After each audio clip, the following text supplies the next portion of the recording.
Olá, olá! Muito boa noite, tripulantes eu sempre confundo do Fala Quem Escuta. Como vocês estão? Vamos esperar a galera entrar. Estavam sumidos, eu sei que vocês estavam com saudade da gente. Tem sido dias pesados, dias difíceis, mas eu espero que tudo fique bem. Hoje vamos falar sobre ditadura, um assunto muito sério, e o Rafa vai trazer pra gente um balanço super legal sobre tudo isso, tá? Então a gente só vou esperar ele entrar aqui. Muito boa noite pra todo mundo que tá entrando, sejam muito bem-vindos. O Instagram é nosso, olha ele aí. Ele tá todo dado hoje. Hoje ele tá cheio de lives. Acabou de sair de uma live, já tá vindo pra outra. Vamos começar.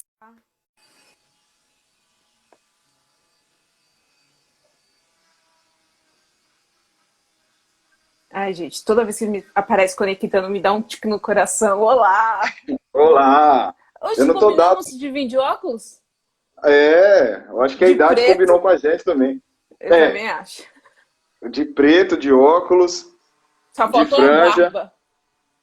O que faltou pra você e o que faltou pra mim em cima sobrou pra você, sobrou pra mim aqui embaixo. Eu também Então a acho. gente tá ficando ao A gente contrário. pode dividir aqui, ó. Dá certo, dá pra todo Não, tô mundo. satisfeito, dá muito trabalho cuidar de cabelo. Eu tava falando até lá na outra que eu passo meia hora só lavando a barba.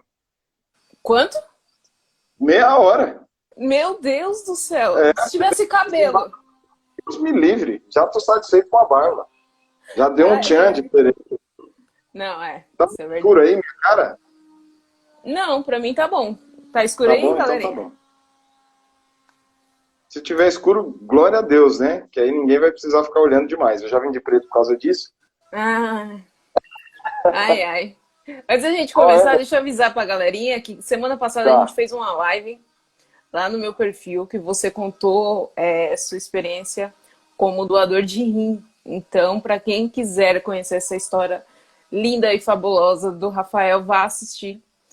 Vocês vão adorar e vão se emocionar também, porque eu chorei assim, litros, tanto na live quanto depois que terminou.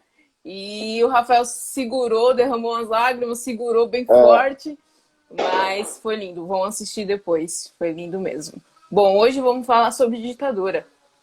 Vai cá falar tu? é. Mas antes de começar a falar, eu gostaria de pedir desculpa para os nossos colegas aí, Telespectadores. por nossos telespectadores que nos acompanham. Além desse projeto aqui que eu tenho com Sula, eu também tenho uma Chamou coisa de chamada Sula. trabalho. Porque agora eu tô uma pessoa formal. Eu acho que eu tô grávido, por isso que eu tô meio sensível hoje. Eu tô Ah, enjoado e tal. Amanhã eu vou fazer o teste para ver se eu tô grávido ou não. eu acho que vai ser uma menina. Então, vai puxar o pai. Mais um? Chega. Vamos puxar a Deus me mãe um livre. pouco, né? Então, semana passada eu estava muito ocupado com o meu trabalho. Eu sou professor da rede estadual, então tive muito relatório para preencher. Aí eu pude ficar doente também. Eu ainda estou meio dodóizinho, mas já estou bem melhor. E semana passada não deu por conta, semana retrasada, né? Que semana passada a gente fez o, lá na sua. Foi. Eu tô confundindo já. Na semana passada a gente fez, mas na semana passada a gente não fez aqui onde a gente está hoje. Isso, Então eu queria isso. pedir desculpa. E aí, quando eu e Maria, vou falar chamar de Maria porque eu gosto de Maria, Maria é uma bonita. É. Quando eu e Maria estávamos conversando sobre o tema, eu sugeri para ela o tema ditadura e ela abraçou a ideia assim de imediato.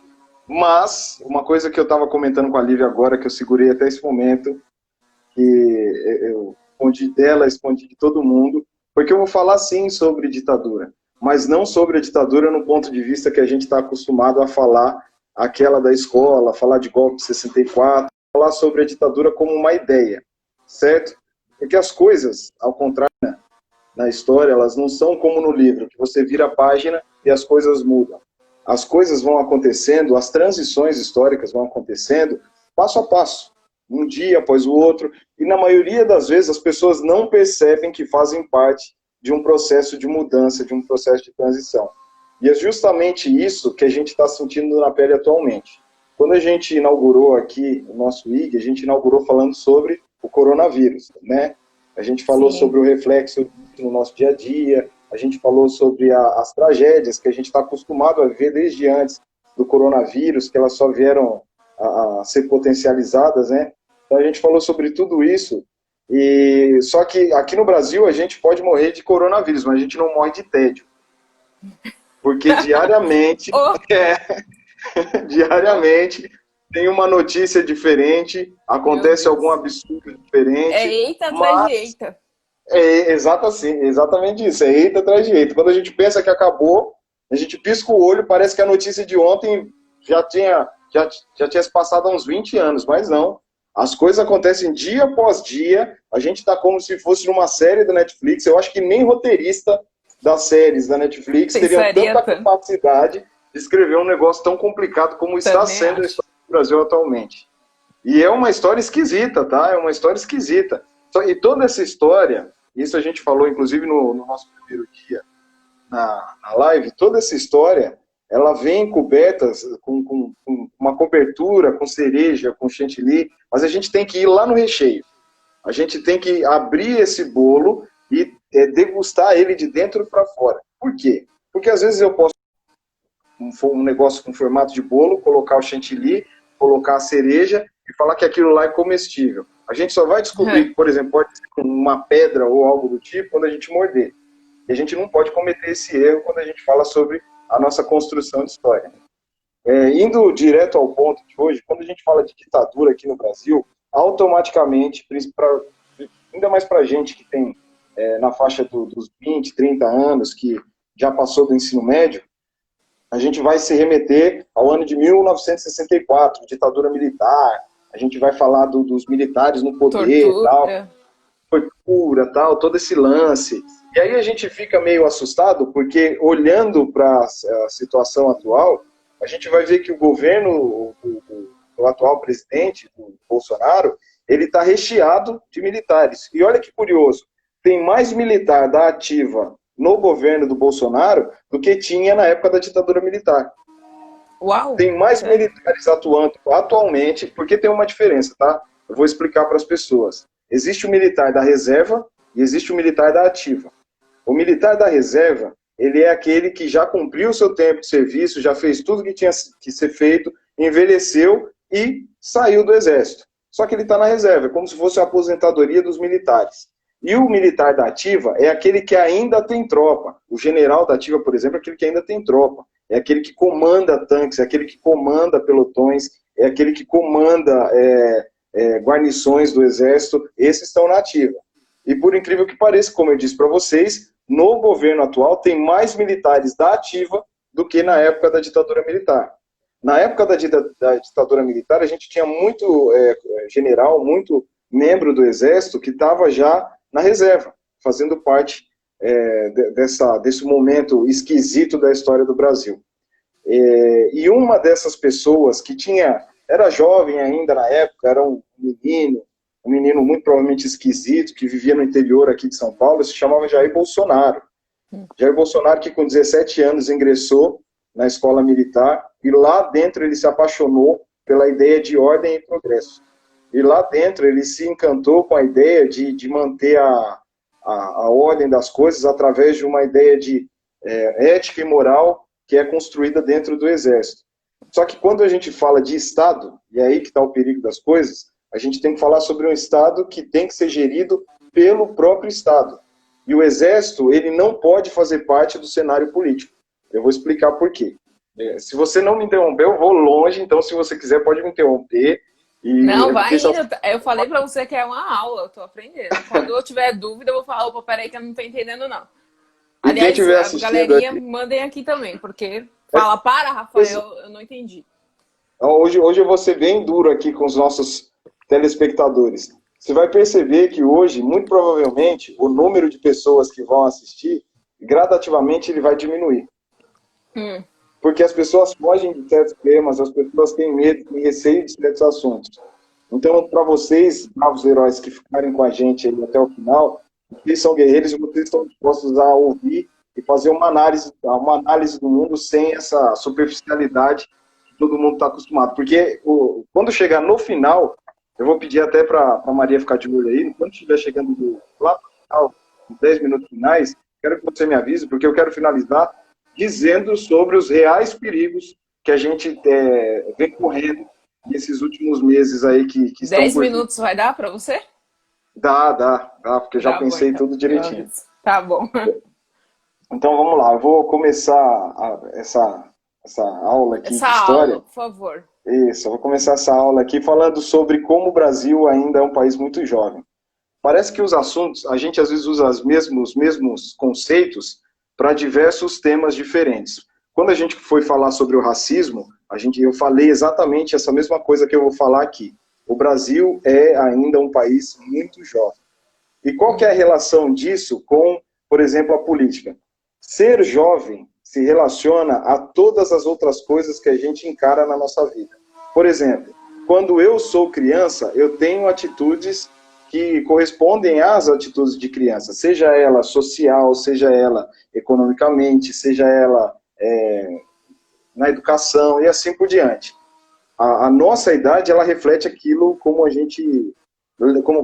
forma como a gente leva a nossa vida. E o Brasil, apesar de ter sido inventado, porque hoje eu vou usar os termos corretos, tá? O Brasil não foi descoberto porque não estava escondido.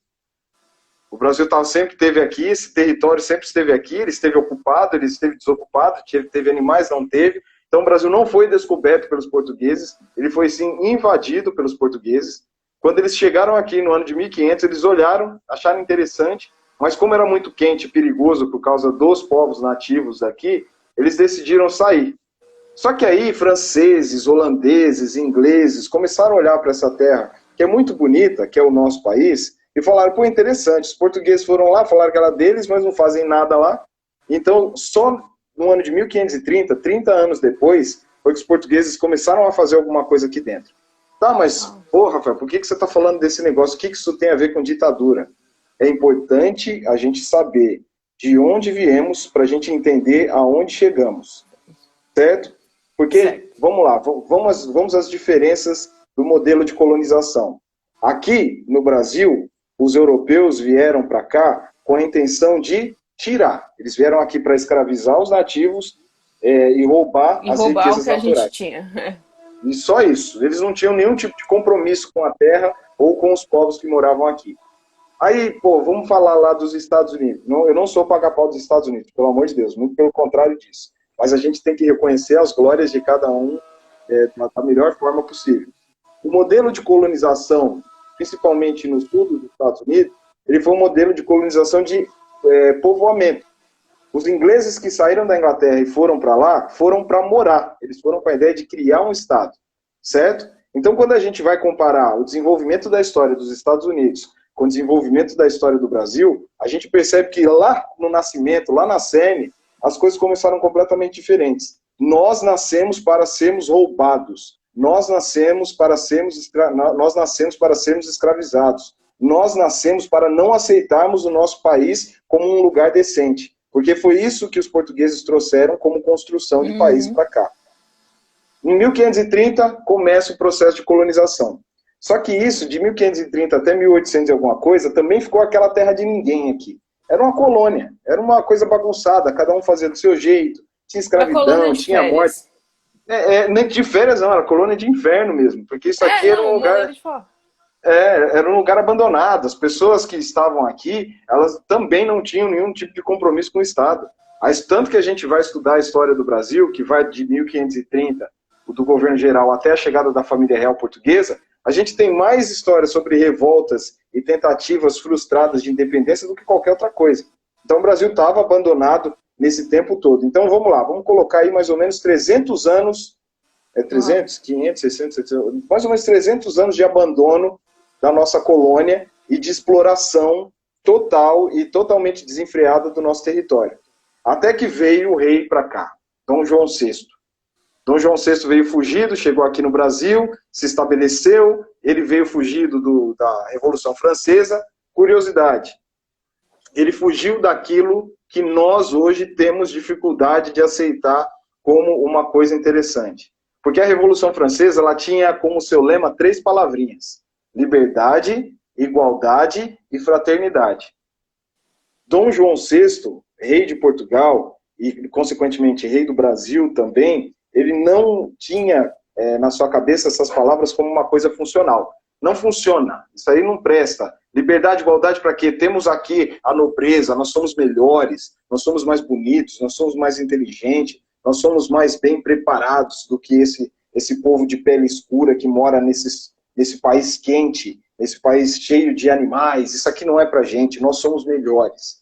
E eles vêm para cá fugindo da igualdade, liberdade, fraternidade, também da violência de Napoleão, né?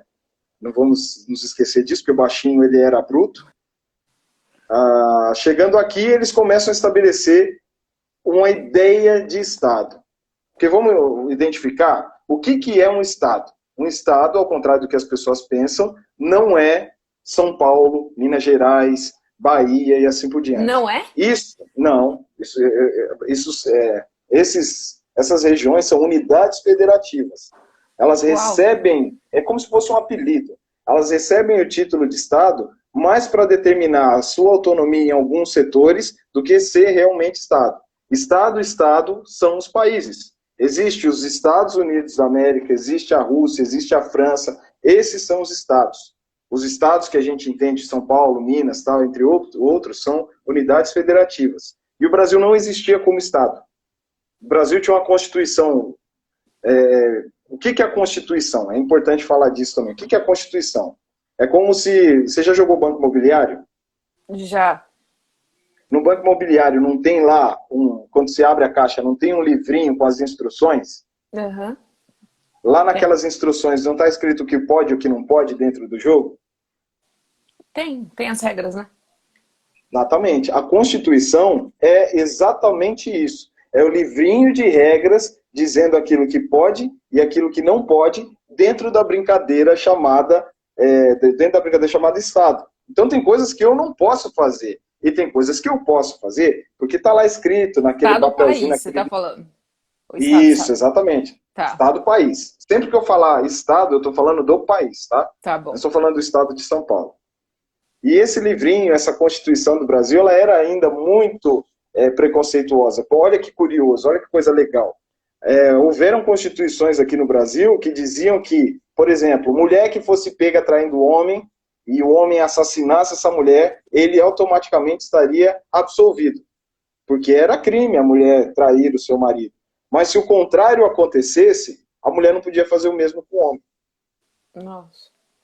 As nossas constituições, elas permitiam escravidão, elas permitiam abuso, elas permitiam a discriminação em relação à mulher, e entre outras coisas. As nossas constituições, elas eram baseadas nessa ideia de superioridade. E a gente vem carregando isso durante muito tempo. Quer ver? Vou dar um exemplo aqui para vocês, que eu acho que eu usei esse exemplo, inclusive na nossa primeira live. Quando nós estamos sendo vítima de qualquer tipo de menosprezo ou de preconceito, a gente se sente muito incomodado com isso, né? Por exemplo, eu entro no shopping, sei lá, fala um shopping chique aí. JK. Eu entro no shopping JK e sou humilhado ou sou tratado de maneira inferior pelas pessoas que estão naquele lugar. Como é que eu vou fazer? Eu vou reclamar daquilo, né? Eu vou falar que eu tenho o direito de estar ali porque somos humanos iguais. Está escrito lá na Bíblia, que eu não acredito, que todos somos irmãos e tal, toda aquela coisa bonita, né? Se eu estou no shopping Campo Limpo e entra um menino de rua, sujo, e se senta na mesa ao lado, qual que é a reação que a gente tem normalmente? É de querer que aquele menino saia dali. Porque nós fomos criados a partir da ideia dessa superioridade, de que nós somos melhores, de que a gente tem que alcançar o topo, esse topo inimaginável, esse topo que não existe, e a gente luta por ele constantemente. A gente não vive, a gente luta por espaço para chegar no topo da pirâmide. E isso até o final da vida. Aí, topo quando que a gente não vê, de fato. Porque não existe. Porque pessoas são iguais e merecem o mesmo espaço. Sim. Aí, a gente chega nesse período, né, que Dom João vem para cá, aí vou dar uma adiantada na história, aí ele vai embora, deixa o filhinho dele, Dom Pedro I, que é mais um desses heróis inventados pela... Quem que é? DVDK, não sei quem é, mas vamos lá. Nossas leis são baseadas em religiões e a interpretação negativa das palavras descritas lá é o ruim. A nossa Constituição, tanto que quando o presidente ele vai assumir o cargo, ele jura perante a Constituição e alguns fazem questão de jurar perante a Bíblia também. No tribunal, você jura com a mão na Bíblia lá, bonitinho. A nossa Constituição ela é baseada na ideia não nas religiões. A gente tem que deixar bem claro aqui. A nossa ideia de Estado é baseada no cristianismo. E ponto final. Nas religiões é muita coisa, porque existem outras que são totalmente discriminadas. Que são discriminadas. Aí Dom Pedro I, que é um desses heróis inventados, ele chega aqui no Brasil, né? Ele já está aqui no Brasil. Por que eu digo que ele é um herói inventado? Quando a gente vai olhar para a história desse cidadão, dá para perceber o quão canalha, sem vergonha, cruel e omisso ele foi. Ele não tem nada de herói. Por quê? Primeiro, ele foi casado com uma moça. Eu estou tentando lembrar o nome dela. Quando eu enrolo, sempre que eu esqueci o nome da pessoa. Tá. Eu não vou fingir que eu não estou na sala de aula. Eu não vou falar porque eu não sei também. Eu vou lembrar. Ele era casado, ele foi aqueles casamentos arranjados, né?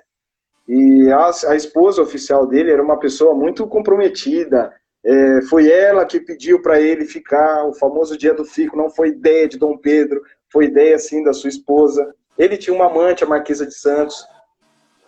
Não, Carlota Joaquina era mãe dele. A Lívia gritou Carlota Joaquina, mas não é não. Eu pensei, não é alguma coisa Joaquina? Não, era a mãe dele, a louca. Carlota, alguma coisa? Deve ser esse nome assim meio estranho, Carlota. Não. A Domitila era amante, a Marquesa de Santos. Eu vou lembrar o nome dela e eu falo. Joga no Google aí, Lívia. Ela nem tá aqui perto. Quando ela estava na sua nona, ou eu acho que era nona gravidez, ela tinha 29 anos. E ela é conhecida como a Rainha Triste. Por quê? Também, né? Ela era conhecida como a Rainha Triste. Por quê? Porque ela era humilhada em público, porque ele vivia andando para cima e para baixo com a amante dele. E nessa gestação isso não é comprovado, então vou contar uma fofoca. Ok. Nelson Rubens, do século XIX. Do século XIX. Ok. Dom Pedro I foi visto chutando a barriga de sua esposa grávida. Absurdo, cadeia nele. Só que não podia, né? Porque ele era o rei. Porque é rei. Ele mandava. Ele tinha um sangue azul. Ele tinha uma coisa chamada poder moderador. Eu vou explicar isso depois, que a gente carrega essa ideia até hoje na cabeça. Ele chutou a coitada da mulher, ela teve um aborto natural, e o que aconteceu com ela? Ela morreu. Nossa. Ela morreu, ela tinha depressão, ela apanhava, ela sofreu demais esses 29 anos de vida casada do lado desse monstro, casada com esse monstro. E aí ele vai embora. E... Leopoldina, obrigado. O nome da esposa era Maria Leopoldina. Mas tinha que ter Maria no meio, tinha que ter. Sempre tem. O nome era o que não faltava para essas pessoas. Cada um tinha uns 12, 13. Nossa. Aí, ela morreu, aí ele passou um tempo aqui, só que ele tinha um sonho, que era ser rei de Portugal. Encurtando a história, ele foi embora. Só que esse cara, ele é um cara tão bom pra gente, é um herói nacional. Sabe o que ele fez? Antes de ir embora, ele deixou aqui pra gente uma pessoa preparada, alguém de confiança. Ele deixou o seu filho como rei do Brasil, que era Pedro de Alcântara, o Pedrinho. Quantos anos tinha Pedrinho quando Dom Pedro I foi embora para Portugal? Tinha 5 anos de idade. 5 anos. O Brasil foi largado na mão de uma criança de 5 anos de idade. Vamos analisar de novo essa ideia de construção. O Brasil foi construído por mais de 300 anos por pessoas que não tinham o mínimo interesse em formar um Estado aqui nesse lugar. Eles queriam nos explorar, eles queriam tirar vantagem da gente, eles queriam criar a ideia de raças superiores e inferiores. E foi assim por muito tempo. Dom Pedro II manteve isso, porque aqui, ó, vamos lá, aula sobre a construção do Estado brasileiro. Hoje nós temos lá em Brasília uma praça chamada Praça dos Três Poderes. Quais são os três poderes? Legislativo, executivo e executivo. Exatamente, são esses três. Na época pelo do menos reinado isso eu aqui no lembro. Brasil, aí, ó, Tô brincando. fera demais. Brincadeira, vai. Repete, vai. Quais são os três? Oi? Fala aí os três de novo. Os três Legislativo, poderes. judiciário e legislativo. Não, você falou legislativo. Não, para. Legislativo, judiciário e... Aí, ó. Deu Z. Ah, eu esqueci. Executivo. Executivo, é isso. Isso, legislativo, executivo, legislativo e judiciário, certo? São três poderes. Nesse período eram quatro poderes. Quatro poderes. Legislativo, executivo, judiciário e o poder moderador. Que diabo é esse de poder moderador? Funciona assim. Se o executivo teve uma ideia e quer colocar em prática, ele só podia fazer isso se o poder moderador deixasse. Se os outros poderes também tivessem qualquer tipo de medida e quisessem colocar em prática, eles só podiam fazer isso com o consentimento do poder moderador. Tá, eu entendi. O poder executivo, o judiciário, tá, mas quem que é esse diabo desse poder moderador? Era o rei. O rei tinha direito de vetar e de fazer ou desfazer aquilo que ele quisesse. Se chegasse para ele com uma lei que não fosse interessante, não importa se o coletivo, a maioria, votou a favor daquilo, ou o poder moderador que cabia a ele, dava direito de ele vetar aquilo, certo? Uhum. Quando a gente fala sobre democracia, ela é completamente diferente disso, porque um poder depende do outro para poder trabalhar. Porque se cada um fizer o que quiser, o que vai acontecer? A gente vai ter uma disputa entre os três poderes. É o executivo querendo mandar mais que o judiciário, que quer mandar mais que o legislativo, e a gente vai viver nessa bagunça. Tá certo isso? Não tá. Não. O poder moderador trazia para ele essa responsabilidade. Eu sou o dono de tudo, eu sou o rei, então eu tomo as decisões. Só que isso vai durar até o ano de 1889, que é a parte da história que eu quero chegar. Em 1889, quando cai o Império aqui no Brasil. Dom Pedro II é destituído do Brasil, do poder e do Brasil também, e é instaurada a República do Brasil. O Brasil se torna uma república, no ano de 1889. De 1889 até 1930, a gente teve uma república que ficou conhecida como República Velha ou República da Espada Oligárquica. Ela alternou esses dois períodos. Resumindo isso aqui. Quem assume o poder após a queda de Dom Pedro II na República, vamos falar agora da construção da República do Brasil. Quem assume o poder é o Exército Brasileiro. Não se esqueçam disso, hein? Não se esquece disso, Maria. Quem assume o poder da República, quem cria a República no Brasil, quem funda a República no Brasil, os patronos da República do Brasil são os membros do Exército. Isso é emblemático. Por que eu estou dizendo que isso é emblemático? Porque o Exército, até hoje, se acha dono da República Brasileira. Ele se acha ainda o poder moderador que vai controlar o bem e o mal. Ele ainda acha que a ele cabe a manutenção da ordem e da moral dentro do território brasileiro. O Exército ainda tem dentro de si essa coisa que só no Brasil tem, que é uma jabuticaba brasileira, o Exército participar da política. Uma coisa do Exército. Você deu uma rodada aí, né? Não, o despertador. Ah, tá. Qual que é a função do Exército? A função do Exército é proteger o Estado. Certo? É proteger o Brasil. Se tiver uma guerra, quem vai para a guerra? São as Forças Armadas. Aeronáutica, Marinha e o Exército. Tá? Porque vamos diferenciar isso também. que as pessoas confundem. Não existe só um tipo de exército. Tá? Aliás, só existe um Queria te exército. perguntar. As Forças Armadas são compostas por três grupos. A Marinha, a Aeronáutica e o Exército. Exército, guerra no solo. Marinha, guerra nos mares. E a Aeronáutica, guerra nos ares. Deu para entender? Esses três compõem as Forças Armadas do Brasil. Só que nesse contexto da política que eu estou falando, não são as Forças Armadas que tomam o poder para si. É o Exército. Certo?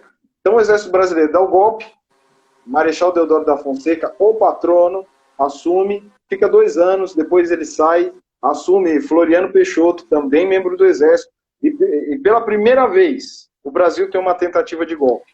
Mas o que eles fizeram para tirar o rei lá de Não, o rei caiu. O rei caiu. tá.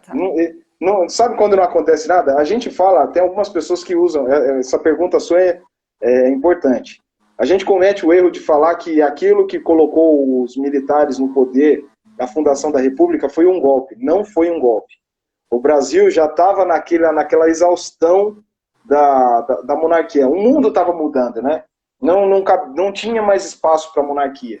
E Dom Pedro II já estava velho, já estava cansado. Ele mesmo não via um sucessor para ele. Não teve guerra, não teve conflito. Teve umas briguinhas aqui e ali, mas não teve muita resistência. Então, a gente não pode chamar de golpe, porque estava todo mundo vendo que ia acontecer. Era só uma questão de tempo. Tá. Não teve uso de arma nem nada. Só que o primeiro militar, Dom Marechal Deodoro da Fonseca, ele queria se comportar como um rei. Ele queria ter nas mãos dele essa ideia do poder moderador. Só que a República, vamos lá, se tivesse uma lousa aqui, eu até escrevia. República e democracia. Vamos providenciar. É isso. São 2 palavras que vêm do latim. Certo? República. A gente divide, tem res e públicos. Res significa coisa e públicos significa do povo. Então, uma república é uma coisa que pertence ao povo. O Estado brasileiro não pertencia mais a uma família real. O Estado brasileiro pertencia ao povo. Porque é uma res pública, é uma coisa que pertence a todos, ao povo. E era uma república que tinha como ideal a democracia. O que significa a palavra democracia? Vamos separar de novo. Demos significa povo e kratos, ou kratia, significa poder. É o poder do povo. Então, quando a gente fala em democracia, a gente está falando do nosso poder. Quando a gente fala de república, a gente está falando sobre algo que nos pertence. Então, o Brasil, sendo uma república democrática, não tinha mais espaço para nenhum tipo de autoritarismo. Porque a nossa república ela é baseada nos ideais da Revolução Francesa, do Iluminismo, de liberdade, de igualdade, de fraternidade. O homem, ele nasce com alguns direitos naturais, segundo os revolucionários, segundo os iluministas. Na Carta dos Direitos do Homem, está lá escrito que o direito natural do homem é o direito à liberdade, o direito à propriedade privada e alguns outros lá, o direito à vida e assim por diante. Nós nascemos livres. Porém, eu não posso praticar minha liberdade ao meu bel prazer. Por quê? Maria, se eu quiser tirar a roupa e ficar nu agora durante essa live, eu posso? Ao vivo, para todo mundo ver? Não, eu não posso fazer isso. Porque tem uma lei que me rege, que diz que isso é afrontoso para os demais. Então eu tenho que... Lembra do lance do Banco Imobiliário que eu falei? Uhum. Todo jogo tem suas regras. E essas regras devem ser cumpridas. Não é porque eu estou tirando o seu direito ou a sua liberdade de fazer o que você quer, mas porque eu estou te colocando condições para viver em grupo. Então, isso serve para todo mundo, tá? Se hoje você se tornar presidenta do Brasil, lá nesse livrinho de regras, chamado Constituição, vão ter regras para você também, onde você vai ter que seguir essas regras. Deu para entender o que é essa ideia de Estado, de democracia, de república? Beleza, só que o Exército ainda estava muito intrínseco com aquela ideia de mandar. Eu tenho que deixar na ordem. Você é minha filha, Maria, você fez alguma coisa de errado. Como é que eu, sendo do Exército, vou te corrigir? Eu vou te sentar o cacete. Isso que eu ia falar, você ia me matar.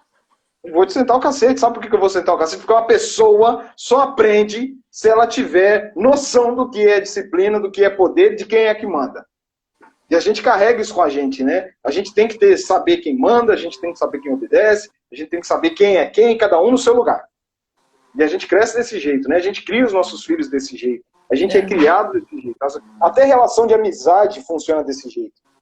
A gente tem uma coisa de posse, né? Maria, você é minha amiga. Eu vejo você fazendo live com as outras pessoas. Olha, eu acho isso um Não absurdo. pode. Não pode, você é minha. Você só pode fazer isso comigo. Também. Eu vi você falar Eu sempre soube que você era ciumento. Porque a gente nasce com essa ideia de posse, com essa ideia de superioridade, assim por diante. Beleza. Aí acaba a República Velha. Vamos lá.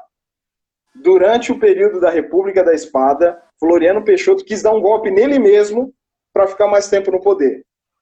Ele quis dar um golpe nele mesmo? Dá um autogolpe. Sabe como é que funciona um autogolpe? Funciona assim, ó. Eu sou o presidente, certo? Eu sou o presidente. Estou no poder. Beleza. Só que eu não quero ser um presidente que tem que obedecer a esse livro de regras aqui. Eu quero fazer as coisas do meu jeito.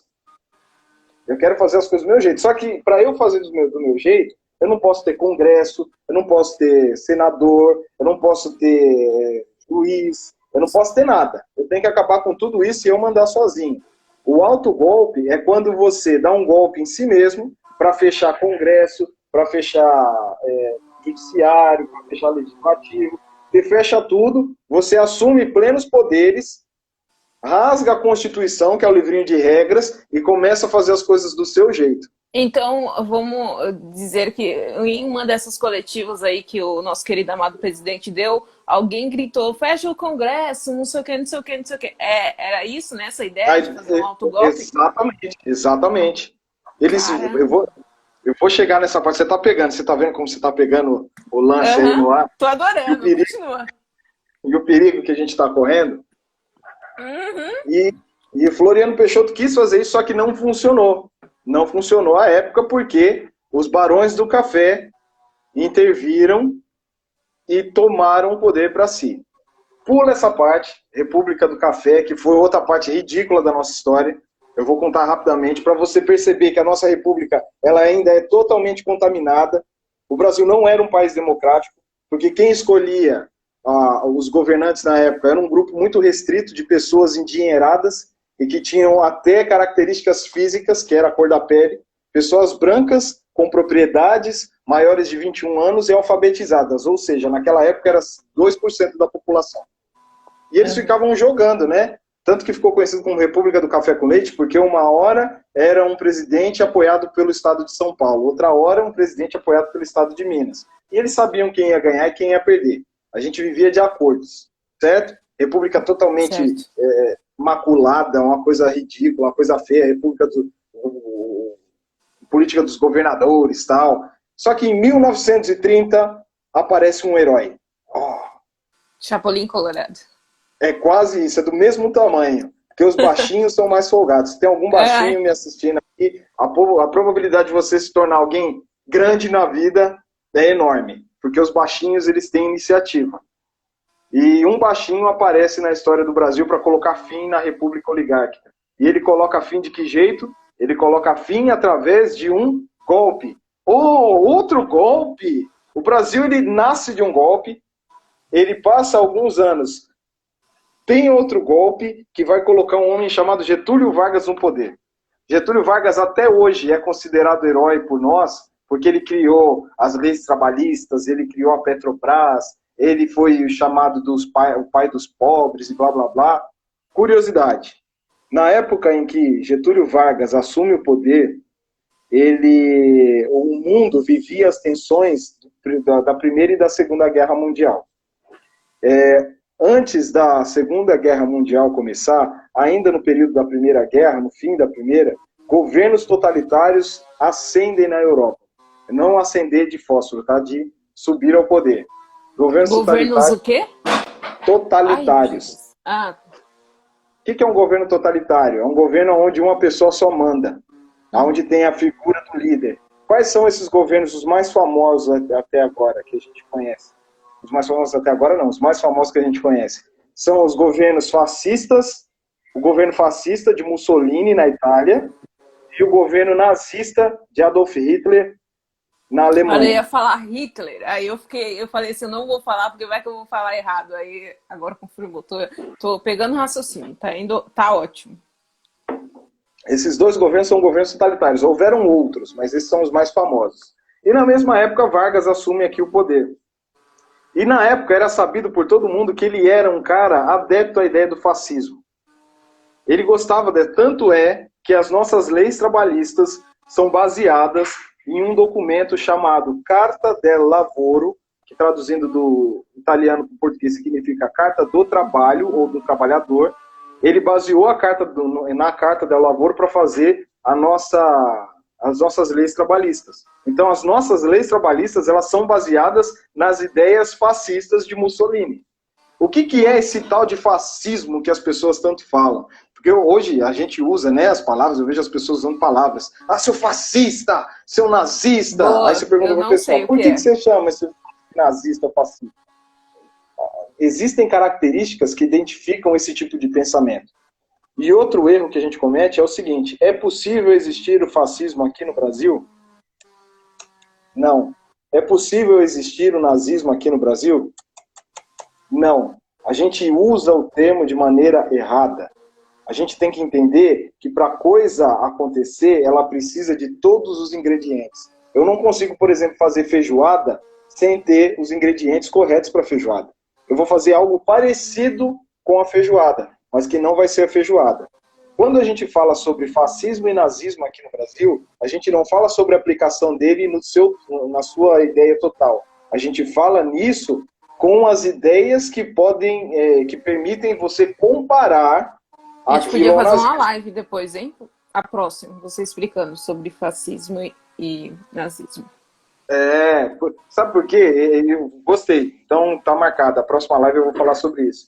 Sabe por que é importante a gente falar disso? Porque, ó, eu sendo uma pessoa de ideias nazistas ou fascistas, eu posso derrubar seu argumento em duas palavras. Ah, seu nazista. Aí o cara fala, mas eu mato judeu? Não. Eu estou fazendo campo de concentração? Não. Então, como é que você vai me chamar de nazista?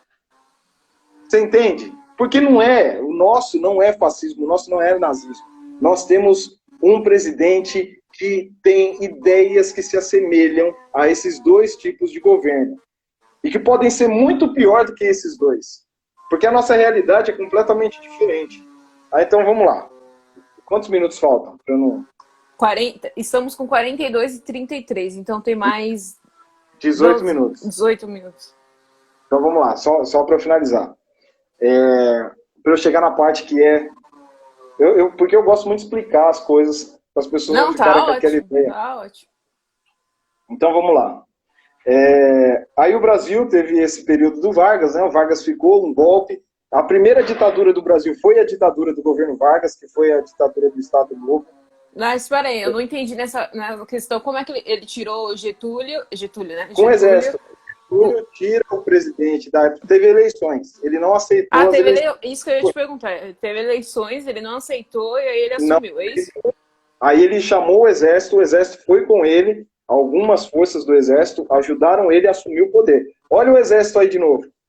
O exército ajuda Getúlio Vargas a tirar do poder um presidente eleito. Tudo bem que eleito de uma maneira, como é que eu posso dizer, injusta, né? Porque as eleições eram fraudadas. Tira ele do poder junto com o exército, ele assume. Beleza. O governo Vargas ele tem períodos, né? Ele tem o período que é conhecido como o provisório. Depois do provisório, o da Revolução de 32. E depois vem a ditadura do Estado Novo. São esses 3 períodos. Ele entra, o exército ajuda ele a entrar, mas para ele ficar um tempinho. Olha, Vargas, você vai ficar aí e daqui a pouco você sai para assumir. Só que Getúlio Vargas ele gostava do poder. E ele foi enrolando, até que em 1932, inclusive, teve um feriado. Tem um feriado por conta disso, que é a Revolução Constitucionalista. Presta atenção no nome da Revolução. Revolução Constitucionalista, ou seja, a revolução pela Constituição. O Brasil não tinha uma Constituição. O Brasil não tinha um livrinho de regras para dizer o que pode e o que não pode. Não tendo um livro de regras, o cara fica no poder o tempo que ele quiser. E foi disso que Getúlio Vargas aproveitou. ele não tinha uma Constituição, aí depois ele enrolou, fez uma, aí ele foi eleito, só que ele foi eleito, ele queria ficar mais tempo no poder, e ele deu um golpe de novo nele mesmo. Ele rasgou a Constituição que ele mesmo fez. Porque os ditadores... Mas, gente, que bagunça! A história do Brasil política é uma bagunça. A gente identifica um ditador, um pseudo-ditador, quando ele critica o livro de regras. O ditador, ele não gosta de regras. O ditador, ele não gosta de obedecer. O ditador, ele gosta de mandar. O ditador, ele bate o pé firme e fala que quem manda é ele. O ditador, ele bate o pé firme e pede para que ele encontre inimigos dentro dos outros poderes. Porque na cabeça doente do ditador, ele tem que mandar. E os outros todos têm que obedecer. O jogo tem que ser jogado a partir da ideia doente da cabeça dele. Aí, passado esse tempo, Vargas se suicida, né? Aí vem um período de política populista no Brasil, até que em 1964, adiantando, tem outro golpe no Brasil. E quem dá esse golpe? Os militares, novamente. Os militares. Os militares dão um golpe e então, aí... todos já foram 3 golpes. Exatamente. 3 golpes e todo mundo tende a dizer que só houve um golpe. Exatamente. O Brasil, a nossa república, ela vive em constante ameaça de golpe. Em constante ameaça de golpe. A gente vive de golpes, porque a gente não entendeu ainda o que é esse diabo desse negócio chamado democracia. A gente não consegue conviver com a ideia da democracia. A gente não consegue entender o que é uma república, o que é uma coisa que pertence a todos. Eu não consigo entender que eu tenho que dividir as minhas ideias. Maria, por exemplo, nós vamos sentar e discutir sobre algo que a gente diverge. Eu não tenho que colocar o dedo na sua cara e me impor pela força, porque eu sou homem, sou mais forte que você, eu vou pegar você pelos cabelos, vou te dar uns tapas, eu vou falar que a minha ideia é que vale. O nome disso não é democracia. Uhum. E é exatamente disso que o Brasil vem vivendo durante muitos e muitos anos. Aí passou esse período, né, dos militares, teve o AI-5 e tal. O que é o AI-5? Para explicar as faixas. Ato Institucional número 5. Ele, assim, por alto, de grosso modo, para as pessoas entenderem, ele meio que permitia até a tortura em nome de informações serem obtidas de pessoas que foram suspeitas. Se você fosse considerado... Ninguém nunca me liga. Me ligam quando eu estou fazendo live. Não sei o que é. É a Lívia. Então o AI-5, ele é foi um tipo de instrumento usado pelos militares para justificar a violência. Aí passou um tempo, os militares devolveram poder e tal, aí a gente teve... Então, peraí, eu perdi. O AI-5 foi eles inventaram para pegar informações, é isso? Para justificar a tortura. Tinha outras várias coisas no AI-5, mas uma delas era justificar o ato de violência contra suspeitos e subversivos contra o Estado brasileiro. Eram os comunistas malditos que queriam acabar com a família. Essa cultura gaysista, comunista, que quer acabar com a família brasileira, que quer transformar a gente num bando de homossexual, que vai ficar ouvindo o Pablo Vittar e vai todo mundo ficar aí namorando. Então, por exemplo, quando pedem aquela faixa pedindo um AI-5 lá na coisa, eles teoricamente querem trazer de volta essa opção de tortura, a violência, teoricamente voltado mais não, né? Que é para todo mundo, mas focando no jornalismo, essas coisas, não é isso? Exatamente. A gente, por exemplo, aqui, se a gente estivesse vivendo num período semelhante a esse, com certeza, com acesso às redes como a gente tem hoje... A gente estaria apanhando. Exatamente, a gente estaria apanhando. E não é um apanhar bonito, não é aquele apanhar de tomar tapinha. A gente, durante a ditadura, a gente vai ter casos de estupro, a gente vai ter choque elétrico na vagina e nos órgãos genitais dos homens também. A gente vai ter rato vivo sendo colocado dentro de vaginas de mulheres. Inclusive o nosso atual presidente, esse doente, que agora está nos 10 minutos finais, eu vou acabar com ele. Tá mesmo. Esse nosso atual presidente, esse doente mental, esse retardado, esse fascínora, esse genocida, esse monstro que ocupa a presidência, ele, durante a votação do impeachment da Dilma, não estou fazendo juízo de valor se está certo ou errado. Eu acho que o julgamento foi totalmente errado. Mas para quem acha que foi certo, também não tem problema. O erro dele, a crueldade dele está no discurso de chamar o seguinte, de falar o seguinte: em homenagem ao coronel Carlos Alberto Brilhante Ustra, o terror de Dilma Rousseff. Quem é Carlos Alberto Brilhante Ustra? Foi um dos que maiores torturou ela, torturadores, não só ela, diversas, ele estuprou, ele matou, ele cometeu atos de violência assim, que se for falar para uma criança, ela não dorme à noite, se for falar para um adulto, ele não dorme à noite, e um cara desse vai, durante uma votação, passando ao vivo, no domingo, em horário nobre. Ele exalta o nome de um torturador, isso ele não era nem candidato ainda à presidência. Aí a gente quer chegar num momento desse nosso da história e falar assim: o problema do Brasil é o Bolsonaro. Não, o problema do Brasil não é só o Bolsonaro. Esse facínora que está lá, ele só chegou através de algo que hoje ele é contra, que é a democracia. As pessoas tiveram a oportunidade de colocar pessoas melhores. Porque vem com aquele papinho: ai, mas se eu não votasse no Bolsonaro, o PT ganhava. Mentira, no primeiro turno tinham 12 candidatos. Quem votou no Bolsonaro... quem votou no Bolsonaro votou porque quis, porque se identifica com o discurso. Sim. Porque se identifica com a ideia da violência, porque se identifica com a ideia de superioridade. Tanto que agora tem muita gente: ai, mas ele me enganou. Ele se mostrou diferente. Mentira! Ele sempre foi assim. Ele sempre foi assim. Ele sempre foi um projetinho de ditador mal feito. Ele sempre teve esses grupelhos de pessoas que acompanham ele, que ficam falando essas palavras de ordem ridícula, imitando a Ku Klux Klan, fazendo referência a discursos de nazistas e de fascistas. Eles não escondem, nunca esconderam os seus ideais fascistas e nazistas. Não, eles não são fascistas. Não, eles não são nazistas. Eles são um projeto mal feito daquilo que aconteceu na Europa. Ele é burro, ele não tem capacidade suficiente. É isso que eu ia falar. Na realidade, ele sabe o que ele está fazendo. Não, exatamente, ele não sabe. Ele é doente. Ele admira a ideia. Só que ele acha que por não matar judeus, Márcia, ele não é nazista. Eu tenho também saudade do Enéas. Eu tirei o meu título de eleitor para votar nele. E ele morreu. Ai, gente. Meu nome é Enéas. Eu achava muito louco. Sua barba tá igualzinha dele. O Enéas era doido também. Mas é gente boa. Ele era esquisito, mas pelo menos ele pensava. Então, vou voltar a falar desse... Quanto tempo falta aí? 8 minutos. Tá. Agora, voltando a meu ódio... Eu cortei seu raciocínio. Não cortou, não. Tá. Eu tô acostumado na sala de aula, é assim. Esse doente, o cara perverso que tá lá, as pessoas que o cercam, sim, têm ideia do que é nazismo, fascismo, eles adoram, eles querem adotar essa ideia. Ele não. O cara ele é presidente eleito democraticamente pelo voto, e aí ele chega e diz o seguinte: os nossos inimigos, quem são os inimigos? Eu quero ver um jornalista que tenha coragem de olhar para ele e falar assim: tá, mas quem são os seus inimigos?